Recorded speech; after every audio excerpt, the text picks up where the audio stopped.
Biz ayni vaqtda Turkiston san'at saroyidamiz va bu yerda bir necha daqiqalardan so'ng O'zbekiston solistlari kamera orkestrining 40 yillik yubileyiga bag'ishlangan konsert dasturi bo'lib o'tadi.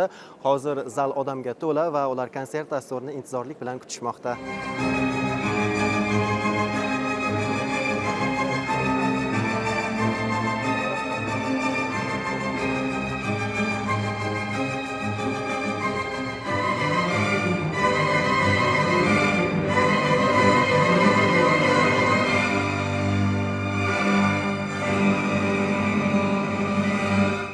O'zbekiston solistlari kamera orkestrining badiiy rahbari O'zbekistonda xizmat ko'rsatgan artist Anvar Raimjonov. Uning rahbarligida jamoa yillar davomida yurtimizda va xalqaro maydonda milliy madaniyatimiz va san'atimizni targ'ib qilishga munosib hissa qo'shib kelmoqda.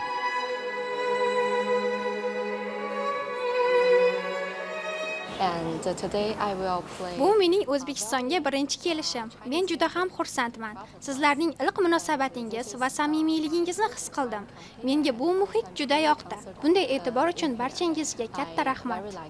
Ben Kuzey Kıbrıs Türk Cumhuriyeti'nden. Men Turkiyadan keldim. Bu yerda meni samimiy va iliq kutib olganingiz uchun rahmat. Bunday muhitda musiqa ijro etish men uchun katta baxt va zavq. O'zbekiston solistlar kamera orkestriga takliflari uchun chin dildan minnatdorchilik bildiraman.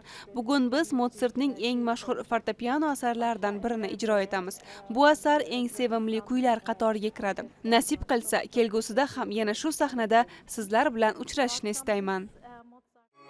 Konsert davomida zalda alohida bir muhit hukm surdi. Ohanglar yangirar ekan, tomoshabinlar musiqaga sho'ng'ib ketdilar.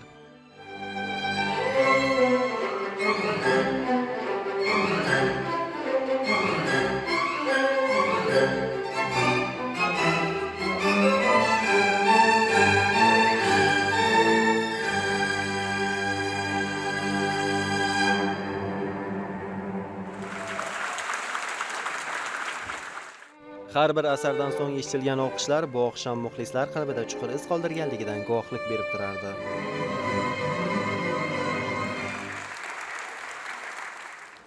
Bugungi konsertda yillar davomida ijro etilgan eng sara kuylar yangiradi va mehnat e'tirof etilgan san'atkorlar taqdirlandi.